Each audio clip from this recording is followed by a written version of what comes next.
Abrimos nuestras Biblias entonces, hermanos, en el capítulo 13 de Mateo. Y vamos a comenzar a leer en el verso 24, del 24 al 30. Y luego la explicación de esta parábola dada por el Señor Jesús está en el verso 36 al 43. Es muy posible que hoy no terminemos este estudio, pero lo vamos a continuar. Si así sucede, lo continuamos el domingo próximo. Dice así la palabra del Señor. Leemos en el nombre del Padre, del Hijo y del Espíritu Santo. Mateo 13, verso 24. Le refirió otra parábola diciendo: el reino de los cielos es semejante a un hombre que sembró buena semilla en su campo. Pero mientras dormían los hombres, vino su enemigo y sembró cizaña entre el trigo y se fue. Y cuando salió la hierba y dio fruto, entonces apareció también la cizaña. Vinieron entonces los siervos del padre de familia y le dijeron: Señor, ¿no sembraste buena semilla en tu campo? ¿De dónde pues tienes cizaña?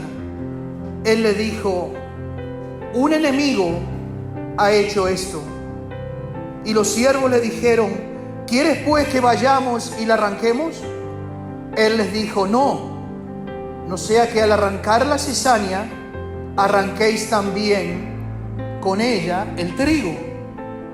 Dejad crecer juntamente lo uno y lo otro hasta la siega.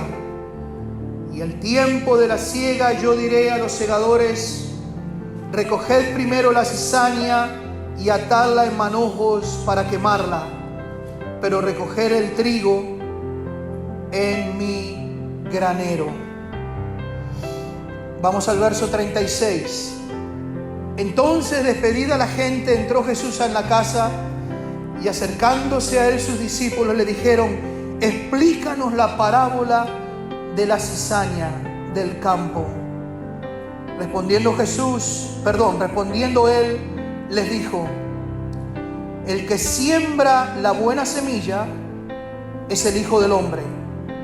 El campo es el mundo. La buena semilla son los hijos del reino, y la cizaña son los hijos del malo. El enemigo que la sembró es el diablo.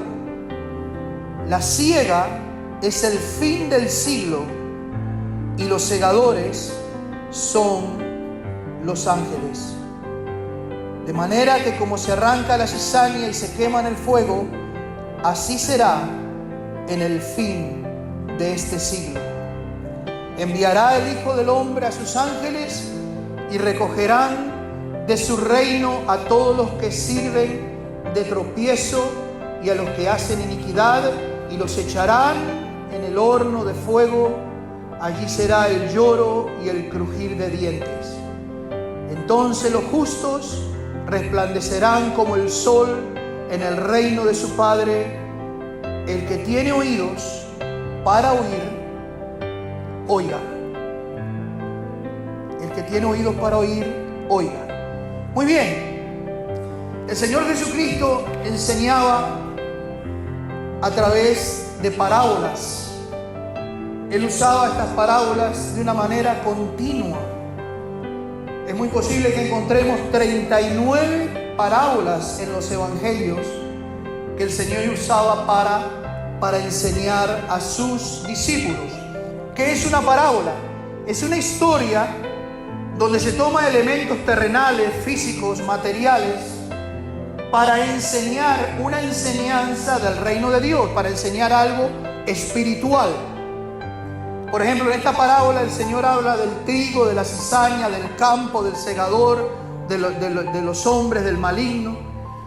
¿Me entienden? Entonces, esta parábola, la enseñanza principal de esta parábola, lo que quiso enseñar el Señor es lo que va a pasar con los hombres. Cuando digo hombre, estoy hablando del género humano, el hombre y la mujer, en el último tiempo. En el último tiempo. En el final del tiempo, ¿qué va a suceder? Es muy importante. Este es un tema de vida o muerte, porque llegará el último día. Llegará, como dijo el Señor Jesucristo, el fin del siglo. Y va a suceder lo que Él dijo que iba a suceder, porque Él es Dios, Él es soberano y Él lo decretó de esa manera. Entonces, mis queridos hermanos, número 1, del 24 al 26, Mateo 13, vemos que fue plantado trigo en el campo y fue plantada la cizaña. Estas dos plantas son muy similares. Yo no soy agricultor, pero he estudiado un poco y dicen los libros, los comentarios de gente que conoce del tema, que si alguien no es entendido y mira las dos plantas, así como decimos a simple vista, las confunde. Porque la cizaña es muy, pero muy parecida al trigo. Hay una gran similitud entre estas dos plantas. Pero existe una gran diferencia entre ambas. Aunque parecen iguales, no son iguales. El trigo, dice el diccionario, es una planta que produce el grano del cual se saca la harina para la fabricación del pan. La gente come el pan, recibe alimento, recibe salud. Ese es del trigo. Pero la cizaña es una planta que también puede producir grano, pero ese grano, ese fruto, es venenoso, amargo y venenoso. Y dice que si una persona come de esa harina hecha de trigo de cizaña, de grano de cizaña, puede experimentar náuseas, convulsiones y aún la muerte. Porque dentro del grano de la cizaña hay un ingrediente ahí que es venenoso y su sabor es amargo. Los agricultores le llaman a la cizaña la maleza del trigo o el trigo falso. La maleza del trigo o el trigo falso. Ahora, esto es muy importante. Cuando vinieron los hombres a hablar con el jefe de este campo, con el dueño, y le dijeron: mira, tú no plantaste trigo, sí, pero mira, hay cizaña, la arrancamos. El señor del campo dijo: no, déjenlo, porque estarán juntas hasta el fin. Del verso 27 al 30 dice lo que estoy yo explicando.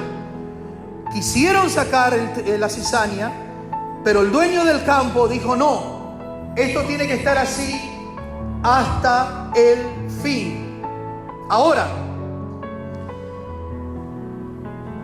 después en unos instantes vamos a ver la explicación que da Jesús a esta parábola.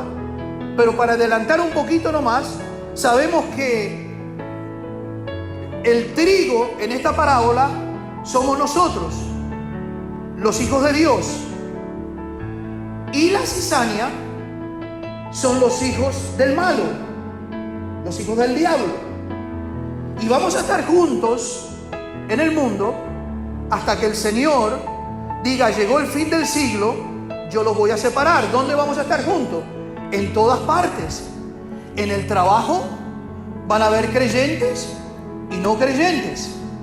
En la escuela van a haber creyentes y no creyentes, conversos e inconversos.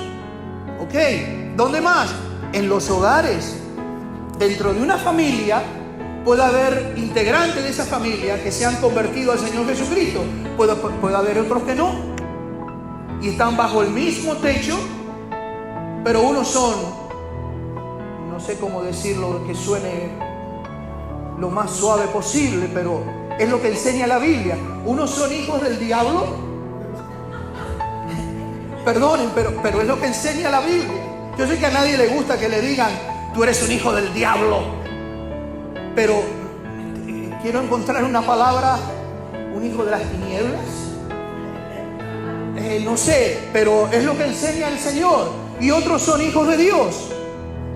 Trigo y cizaña, pero pueden estar bajo un mismo techo. Ahora, ¿hasta cuándo? Bueno, el Señor lo dijo: hasta el fin. No arranquen la cizaña la maleza de entre el trigo. Déjenlo ahí. Ahora, ¿por qué digo que esto es muy importante? Porque esto nos tiene que llevar a nosotros a tomar una decisión en nuestras vidas. Porque, repito, es un tema de vida, porque el trigo va a recibir vida eterna, ilustrativamente hablando ahora, ¿no? Y la cizaña, muerte por la eternidad, cuando sea echada al lago de fuego. Se da cuenta que no es un tema liviano, digamos, es un tema muy serio, que cada uno de nosotros tenemos que tomar una decisión en nuestras vidas. Ahora, Cristo explica esta parábola. Gracias a Dios por la explicación. Gracias a Dios porque el Señor es tan misericordioso que nos ha explicado esta palabra. Del 36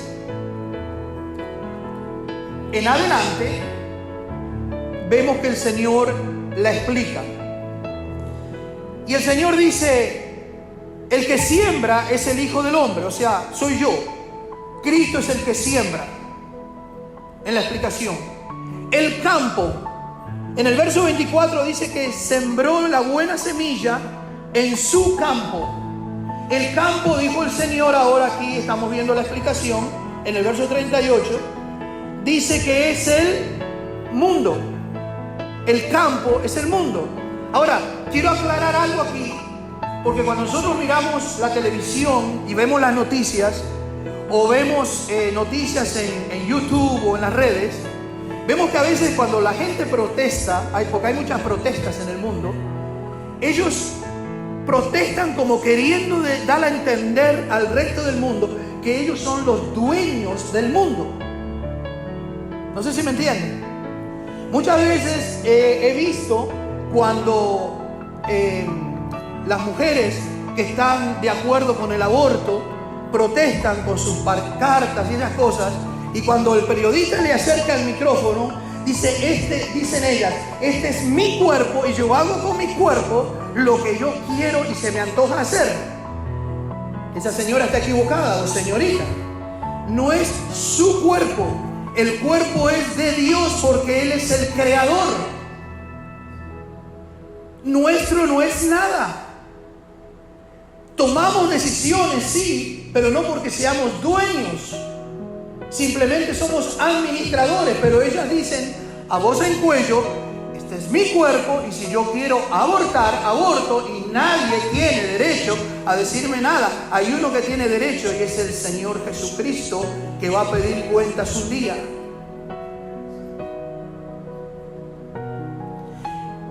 El Señor dice que Él sembró la buena semilla en su campo. El mundo es de Él, porque ahora dice el campo es el mundo y el mundo es de Él, y los hombres piensan que el mundo es de ellos y que ellos pueden destruirlo y matar a otras personas en una guerra, y están diciendo que van a apretar un botón un día de estos en el futuro.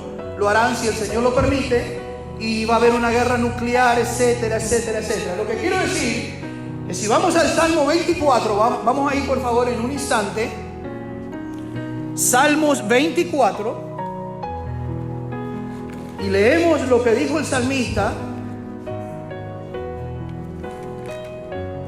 ¿Estamos ahí? Dice el verso 1, David, el salmista de Dios, el rey David, dice: de Jehová es la tierra y su plenitud.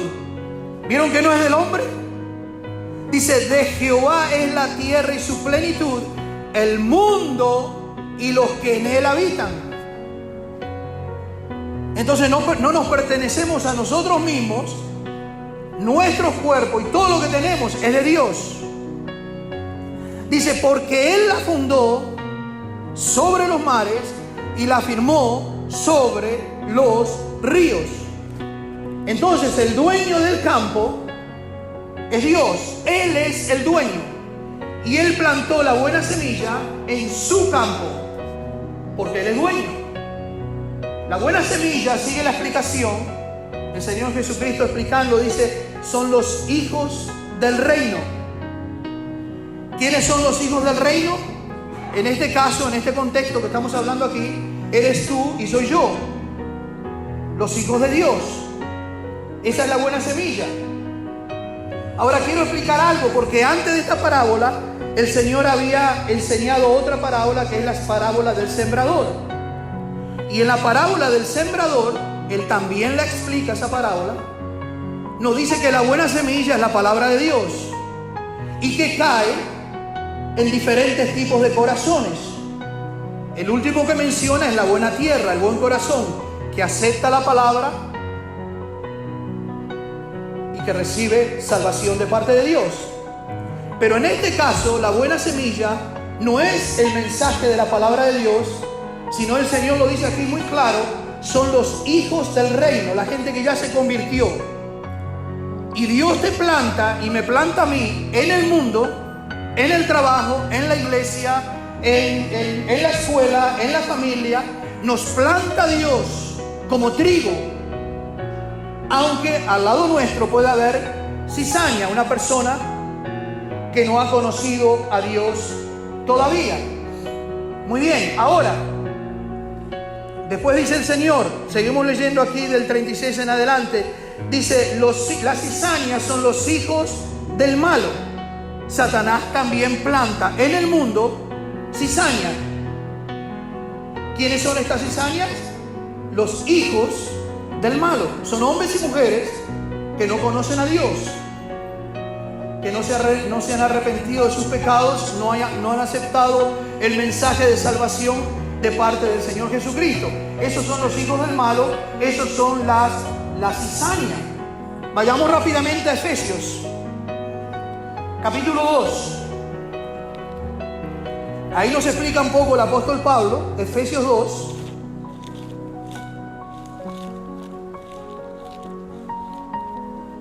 Verso 2. Dice el apóstol. Vamos a leer el 1 también. Y Él, o sea Cristo, nos dio vida a vosotros cuando estabais como muertos en delitos y pecados. Era cuando éramos cizaña, cuando éramos hijos del malo. Dice, en los cuales anduvisteis en otro tiempo, o sea, antes de conocer a Cristo, siendo la corriente de este mundo, siguiendo la corriente de este mundo. ¿Conforme a quién? Conforme al príncipe de la potestad del aire, este es Satanás. Éramos hijos de Satanás, siguiendo los pasos que nos dictaba Satanás. Segunda de Corintios 4:4. Vayamos ahí, por favor. Segunda carta del apóstol Pablo a la iglesia en Corinto, capítulo 4, verso 4, dice, en los cuales el Dios de este siglo, ¿de quién está hablando? De Satanás, cegó el entendimiento de los que se decidieron a no creer. Aquí dice de los incrédulos, de los que se decidieron a rechazar el evangelio de Cristo. Satanás ciega el entendimiento para que no les resplandezca la luz y la gloria de Cristo. Entonces hay un jefe ahí afuera, en el mundo, en el campo del cual nombra esta parábola, y ese jefe se llama Satanás. Apocalipsis 12:9. Vaya al último libro de la Biblia, capítulo 12, verso 9. Dice, y fue lanzado fuera el gran dragón, la serpiente antigua, que ¿cómo se llama? Que se llama Diablo y Satanás. ¿Y cuál es su obra? El cual engaña al mundo entero. La obra de Satanás en este mundo es engañar. Y Cristo añade un poco más y dice, matar, hurtar y destruir.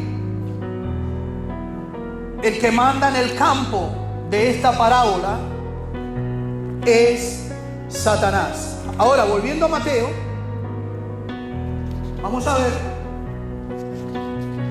que hay dos tipos de hijos y dos padres, diferentes padres. Yo no sé usted, pero yo he escuchado varias veces cuando la gente dice, todos somos hijos de Dios.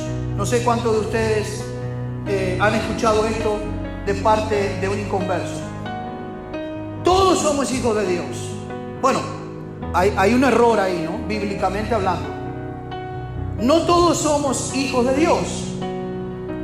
Según la Biblia, todos somos criaturas, porque fuimos creados por Dios. La humanidad entera fue creada por Dios. En el Génesis 26, 1, 26 y 27, ahí nos dice, el Señor dijo, hagamos al hombre, hablando la Trinidad, Dios Padre, Dios Hijo y Dios Espíritu Santo. Hagamos en plural, hagamos al hombre. Y así sucedió. Pero no todos somos hijos de Dios. Entonces hay dos padres: Satanás gobernando allá afuera y Dios gobernando a su pueblo, y obviamente gobernando allá afuera también, porque Él está sobre Satanás y Dios es soberano, y Satanás hace hasta el límite que Dios le permita. Dios tiene todo bajo control. Yo les dije a ustedes y les voy a repetir, un día el Señor me dijo, no ores de esta manera, Señor, toma control. Especialmente cuando estamos en un aprieto, oramos, Señor, toma control. Y el Señor me dijo, no ores más así. Yo estoy en control. No le puedes pedir a alguien que está en control que tome control. It doesn't make any sense. Él está en control, no le pidamos que tome control. Entonces, Él está en control de todas las cosas. Ahora, si vamos a Juan capítulo 1, ahí nos explica la palabra de Dios por qué no todos somos hijos de Dios, sino solamente criaturas. Juan 1, verso 12 y 13, dice el 11 dice, a lo suyo vino y los suyos no le recibieron. Está hablando del pueblo judío. Dice el 12, mas a todos los que le recibieron, a los que creen en su nombre, gloria a Dios, les dio potestad de ¿qué? De ser hechos, y ahora no solamente criatura, sino ahora pasan a ser hechos hijos. Ahí está la palabra explicando, hijos de Dios. Ahora explica un poquito más Juan, el Espíritu Santo, a través del apóstol Juan, y en el verso 13 dice, los cuales, o sea, estos que fueron hechos hijos de Dios, dice, no son engendrados de sangre, o sea, no está hablando de un nacimiento físico, dice, no fue engendrado de sangre, ni de voluntad de carne, o sea, no hubo una relación normal ahí física entre un hombre y una mujer, sino que, ¿qué sucedió? Sino que fueron engendrados por Dios, espiritualmente hablando. ¿Me entienden? Entonces, este grupo, en el mundo hay dos grupos, conversos e inconversos. Gente que son hijos de Dios y gente que son hijos del diablo. Gente que cuando se muera, en cualquier momento sucede eso, van a la presencia de Dios instantáneamente. El apóstol dijo, ausente del cuerpo, presente al Señor.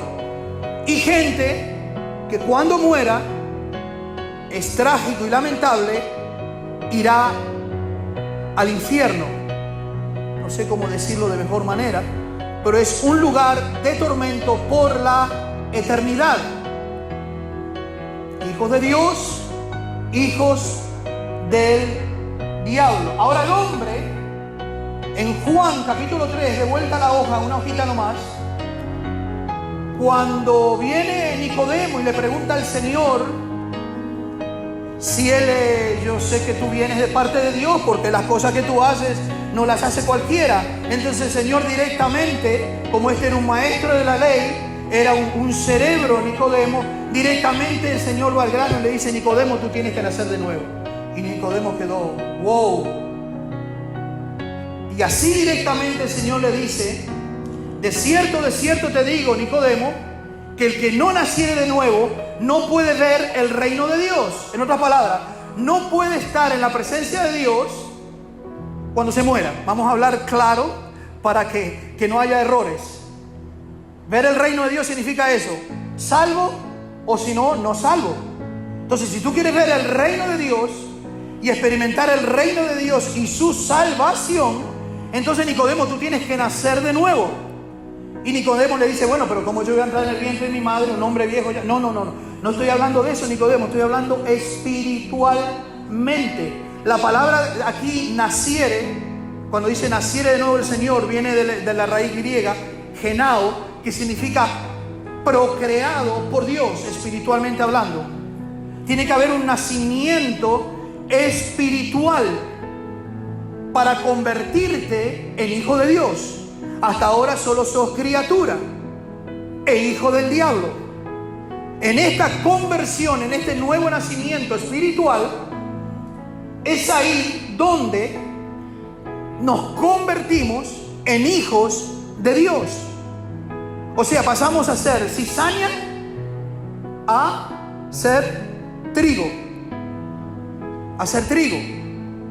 Ahora, si vamos a... Ya estoy terminando. Si vamos a Colosenses 1, más adelante, vamos para ahí. Colosenses, capítulo 1, la carta de Pablo a la iglesia en la ciudad de Colosas. Dice así la palabra del Señor, verso 12 y verso 13. Con gozo dando gracias al Padre que nos hizo aptos para participar de la herencia de los santos en luz. ¿Por qué nos hizo aptos? Porque nos ofreció el nuevo nacimiento y nosotros lo aceptamos y pasamos a ser de cizaña a trigo. Entonces estamos aptos para ver el reino de Dios. Número 13, verso 13. El cual nos ha librado de la potestad de las tinieblas. ¿Quién es el amo en esa potestad de las tinieblas? Satanás. Nosotros pertenecíamos al reino de las tinieblas. Yo sé que a la gente no le gusta aceptar eso, pero es lo que dice la Biblia. La gente dice, no, yo soy bueno, yo trabajo, yo le pago el estudio a mis hijos, yo no necesito de Dios. Bueno, eso es lo que piensa la mente humana, pero la mente divina no piensa de esa manera. Por eso vino Cristo a la cruz del Calvario a morir por mis pecados y por tus pecados, por el pecado de la humanidad. Y lo hizo por puro amor. El Señor no merecía ni debía ir a esa cruz, pero Él tomó nuestro lugar porque como hijos del diablo nosotros íbamos derecho a la perdición eterna. Entonces dice la palabra del Señor aquí que el Señor nos ha librado de la potestad de las tinieblas y nos trasladó al reino de su amado Hijo, o sea, de las tinieblas a la luz. Y en ese reino que tenemos, verso 14, redención, que significa rescate, por la sangre preciosa de Cristo, el perdón de los pecados. Entonces, en ese nuevo nacimiento experimentamos nos mudamos, o nos arrancó, mejor dicho, esto de la raíz griega, es como que te arrancaron de un lado y te plantaron aquí. El Señor, en el poder del Espíritu Santo y de la palabra, cuando le dijimos sí a ese mensaje glorioso del Evangelio, nos arrancó del reino de las tinieblas. Recuerde que Él es soberano y todopoderoso, y aunque el diablo no quería, así sucedió de todas maneras, y nos trajo al reino de la luz y nos dio perdón de pecados por la sangre preciosa derramada en la cruz del Calvario por nosotros. Aleluya, aleluya, aleluya. Ahora, y fuimos hechos, Juan 1, 12 y 13, fuimos hechos por Dios, fuimos hechos hijos de Dios. ¿Ok? Ahora, en Juan, vaya ahí por favor, capítulo 8, Juan 8, vamos a ver que el Señor está hablando con los fariseos, los religiosos de su tiempo, y mire lo que le dice, palabras fuertes del Señor.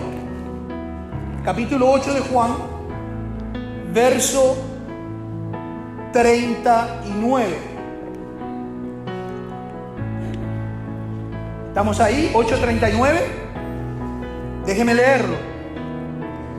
Respondieron y le dijeron, estos eran los fariseos, nuestro padre es Abraham. Pero Jesús les dijo, si fueseis hijos de Abraham, las obras de Abraham haríais. Pero ahora procuráis matarme, a mí, hombre que os he hablado la verdad, la cual he oído de Dios. No hizo esto Abraham. Vosotros hacéis las obras de vuestro padre. ¿Y quién era el padre de estos fariseos? El Señor ya lo va a explicar. Entonces le dijeron: nosotros no somos nacidos de fornicación, un padre tenemos que es Dios. Equivocados estaban los religiosos, los que estaban metidos en la sinagoga. Ahora, mire qué interesante. El Señor le responde: si vuestro padre fuese Dios, ciertamente me amaríais, porque yo de Dios he salido y he venido. Pues no he venido de mí mismo, sino que Él, o sea Dios, me envió. ¿Por qué no entendéis mi lenguaje? ¿Por qué no podéis escuchar mi palabra? Y miren lo que le dice el Señor aquí a los religiosos, a los que estaban metidos en la sinagoga, a los que enseñaban al pueblo: vosotros sois de vuestro padre el diablo, y los deseos de vuestro padre queréis hacer. Él ha sido homicida desde el principio y no ha permanecido en la verdad, porque no hay verdad en él. Cuando habla mentira, de suyo habla, porque es mentiroso y padre de mentira. Y a mí, porque digo la verdad, no me creéis. ¿Cuánta gente hay que decide y prefiere creerle al diablo? Como estos fariseos, estos religiosos. Y cuando viene la verdad del evangelio, decide no creerle. Interesante, ¿no? Aquí vemos desplegada la maldad del corazón humano. Cuando viene el mensaje del amor de Cristo, decido no creerle. Cuando viene el mensaje de aquel que cuando habla es mentira porque es padre de mentira, decido creerle. ¡Oh! Tremendo. Entonces el Señor les dice en el 47: el que es de Dios, las palabras de Dios oye. Por esto no las oís vosotros, porque no soy de Dios. Fuerte, ¿no? Ahora yo hago esta pregunta ya en la recta final: ¿habrá cizaña dentro de la iglesia? Cuando digo cizaña, porque algunos malinterpretan la parábola y la aplican que la cizaña es las maldades que le hace un hermanito a otro hermanito. Eso no es lo que enseña la palabra. En este contexto estoy hablando. La parábola enseña que las cizañas son hijos del malo y pueden estar dentro de la iglesia. Alright, vamos a ver esto. Así como el Señor siembra trigo en el mundo, cuando hablo del mundo estoy hablando en la iglesia, y los de la iglesia vamos al trabajo, a la escuela, en el bus, en la calle, en el parque, y estamos mezclados con los hijos que no son de Dios sino del enemigo, con la cizaña. Como están en el parque y como están en la casa y como están en el lugar de trabajo y en la escuela, están también en la iglesia. Están en la iglesia. ¿Usted me quiere decir, pastor, que en la iglesia hay gente inconversa? Sí. Pero ¿realmente inconversa? ¿Hijo del diablo? Sí, aquí está escrito. Porque el Señor dijo: no la arranquen. Al que no es convertido, déjenlo. Entonces también está en la iglesia. Ahora, así como el Señor siembra trigo, el enemigo siembra sus hijos también, que es la cizaña. Eso es lo que explica el Señor Jesucristo en esta parábola. Ahora, sabemos que el campo es el mundo. Y sabemos que el trigo y la cizaña estarán juntos en el mundo, incluido la iglesia. Cuando digo el mundo, este es un edificio que está en el mundo también. Entonces, estarán juntos hasta el final, en todas partes. Y también dentro de la iglesia. Ahora, pastor, ¿usted cómo sabe que dentro de la iglesia hay inconversos? Bueno, número uno, porque el Señor lo explicó. El Señor lo explicó. Y número dos, lo vamos a ver en otras citas también. Vamos a ver. Juan 8, 44. Nuevamente, vaya para ahí. Y luego vaya a Mateo 21. Vamos a ir a Juan 8. Ahora no se sienten el ruido de las hojitas porque andamos con los celulares y las tabletas. Y ya no se siente como antes, ¿no? El ruido de las hojas moviendo. Pero está bien. Siempre y cuando sea la palabra, está todo bien. Juan 8. Juan 8. Dice, vosotros sois de vuestro padre el diablo. Hasta ahí. ¿Dónde estaban? Dentro de la sinagoga. Enseñando al pueblo. ¿Pueden haber inconversos dentro de la iglesia? Sí, aquí está. Vaya a otra cita. Mateo 21. Verso 12. Mateo 21, verso 12. Dice la palabra del Señor. Y entró Jesús en el templo de Dios y echó fuera a todos los que vendían y compraban en el templo. ¿Dónde estaban? En el templo. Y el Señor volcó las mesas de los cambistas, las sillas, las palomas salieron volando, me imagino. Y el Señor les dice en el verso 13: mi casa, casa de oración será llamada, mas vosotros la habéis hecho cueva de ladrones. Y estaban ahí en el templo, en la puerta del templo. Me imagino que también entraban, supuestamente. Ahora, según 2 Corintios 11, aquí nos aclara algo el Espíritu Santo. 2 Corintios 11, vamos a ir ahí por favor. Nuevamente a la carta de Corintios, la segunda. 11:13.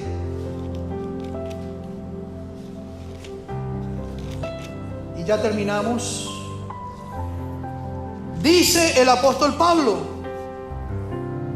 porque estos son falsos apóstoles, obreros fraudulentos, ¿qué hacen? Que se disfrazan como apóstoles de Jesucristo. O sea, son cizaña que se disfrazan son cizaña que se disfrazan como trigo. ¿Y dónde están? En la iglesia. En la iglesia. Y sigue el Espíritu Santo hablando por Pablo y dice, y no es maravilla. ¿Por qué no es maravilla, Pablo? Porque el mismo Satanás se disfraza como ángel de luz. Wow, really, really. Sí, Señor, así es, realmente. Entonces, si Satanás se disfraza como ángel de luz, Pablo dice, no es maravilla que sus siervos, que sus hijos se disfracen como apóstoles de Jesucristo.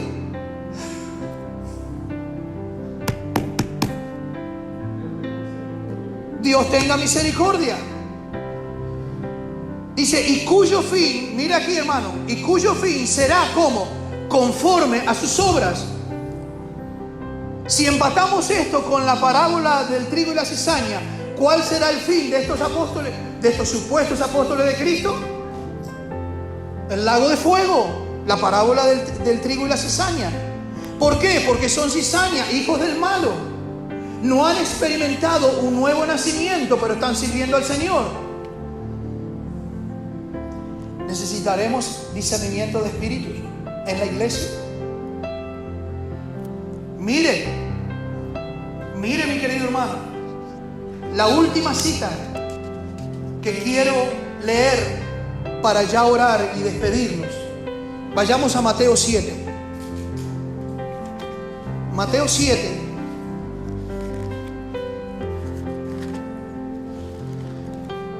Por eso hay que rogar a Dios que nos dé discernimiento y que podamos ver en el mundo espiritual lo que está sucediendo. El próximo domingo continuamos con el final de esta parábola, porque es muy interesante, muy delicado este final, y es un final de vida o muerte eterna. Vida eterna o muerte eterna. Mateo 7, hablando de que pueda haber cizaña dentro de la iglesia, el verso 15 dice así: el Señor Jesucristo profetizando: guardaos de los falsos profetas, que vienen a vosotros, ¿cómo vienen? Con vestidos de ovejas, pero por dentro, ¿qué son? Lobos rapaces. O sea, vienen disfrazados de trigo, pero por dentro son cizaña. Nacidos de nuevo por fuera, por dentro no han experimentado un nuevo nacimiento, pero están sirviendo a Dios.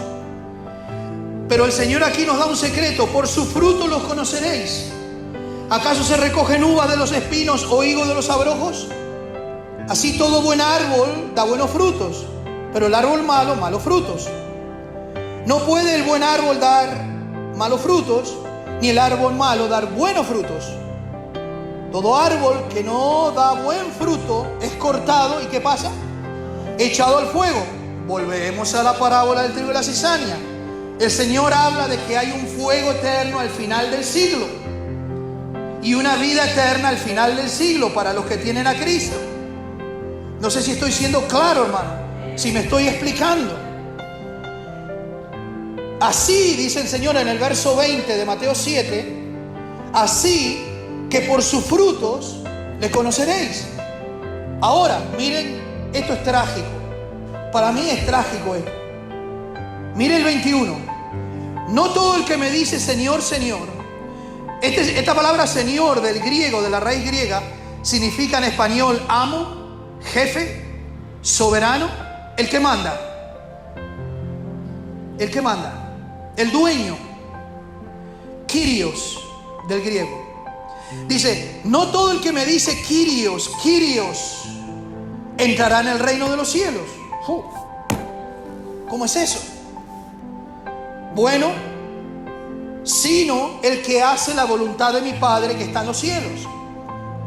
Entonces no es solo decir Señor, Señor, Señor, y yo gobierno mi vida como yo quiera, pero le estoy diciendo Kyrios, Kyrios, tú mandas, tú eres el jefe, tú eres el soberano, yo soy tu propiedad, pero no lo hacen. Dice, el que entra en el reino del cielo, dice, es el que hace la voluntad de mi Padre, no el que me grita Señor. Y nosotros los pentecostales somos número uno para eso. Señor, Señor, Señor, tú sabes que tú eres mi Señor. Y cuando nos levantamos de las rodillas, hacemos lo que a nosotros se nos antoja. Tenemos que ser honestos. A mí me sucede, por eso lo hablo. Entonces, el Señor dice, mira aquí, esta gente va a estar sirviendo a Dios y humanamente hablando aquí en la tierra con mucho éxito. ¿Por qué? Porque dice, muchos me dirán en aquel día, Señor, Señor, ¿no profetizamos en tu nombre? ¿No echamos fuera demonios en tu nombre? ¿Y en tu nombre hicimos muchos milagros? ¡Qué misterio! ¡Qué misterio! ¡Qué profundidad, hermano! Gente que ha echado demonios fuera en el nombre de Jesús, que ha sanado enfermos, que han hecho milagros en el nombre de Jesús, que han profetizado en el nombre de Jesús, y su final será el infierno. Aquí los comentaristas no se ponen de acuerdo, porque es tan profundo. A mí me da un poco de risa. Unos dicen, no, es que esta gente obraba, mire esto, una interpretación de los teólogos, de los comentaristas. Esta gente obraba bajo la influencia satánica. No me convence mucho eso, porque dicen, en tu nombre echamos fuera demonios, y entonces el reino de Satanás estaría dividido. Satanás echando fuera a Satanás. Lo que sí me convence, otro punto de vista de los teólogos que dicen, como Dios es soberano,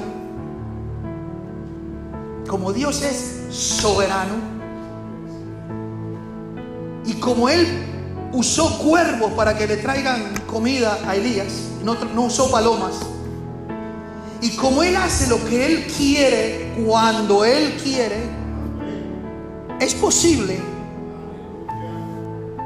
que cuando esta gente decía fuera en el nombre de Jesús, el respaldo divino estaba ahí y los demonios tenían que salir. La palabra de Dios, Isaías 55:10, no regresa vacía. Pero Dios, que conoce el corazón, sabía que estos eran inconversos. Él sabía. Pero esta gente se engañaba a sí mismo. Mire qué profundo esto. Estos obreros se engañan a sí mismos y piensan que tienen una entrada amplia al reino de los cielos, y ya cuando están en el portal para entrar, el Señor les dice: yo no los conozco a ustedes. No, pero echamos fuera demonios, sanamos. Ustedes hicieron en mi nombre, pero no fueron nacidos de nuevo.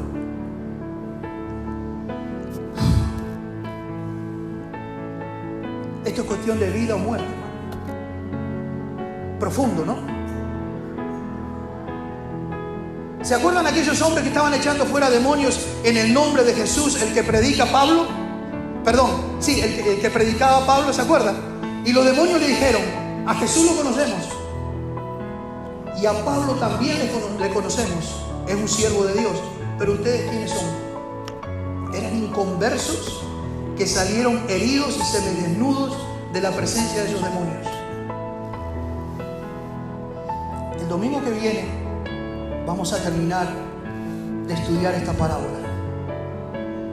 Pero este pasaje, hermano, tocó tan profundamente mi vida,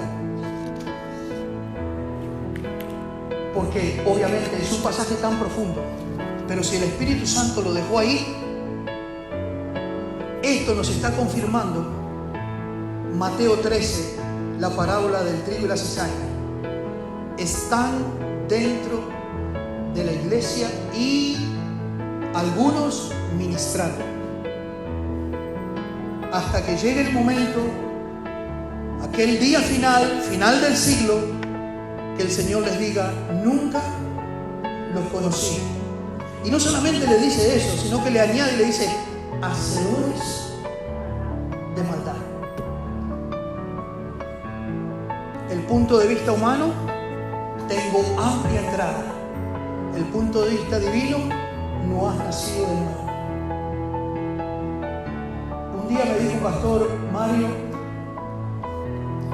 Dios, un mentor mío, Dios está interesado antes de lo que tú haces para Él. Él está interesado en lo que tú eres. Lo que somos para Dios está antes de lo que hacemos. Yo quiero que, así como estamos, inclinemos el rostro nomás y vamos a orar. Espero que me haya explicado claramente y que ustedes, pueblo del Señor, hayan entendido hasta ahora, hasta lo que hemos llegado de esta parábola, lo hayan entendido, pero muy claro. Y ahora vamos a recapacitar por un par de minutos nomás. El tema no es cuántos años estamos en la iglesia. Pueden ser 10, 15, 20, 30, 40, los años que usted diga. Esa no es la pregunta. Tampoco la pregunta es ¿qué estamos haciendo para el Señor? Hoy día esa no es la pregunta. La pregunta no es qué conocimiento tenemos de la palabra, porque podemos ser eruditos en la palabra. Esa tampoco es la pregunta. La pregunta de esta tarde, amados, queridos, pueblo del Señor, es: ¿he nacido yo de nuevo? ¿He experimentado una conversión como la que el Señor le explicaba a Nicodemo? Porque si no la experimenté, no veré el reino de Dios, aunque esté arduamente trabajando para el Señor. Yo pido ahora que el Espíritu Santo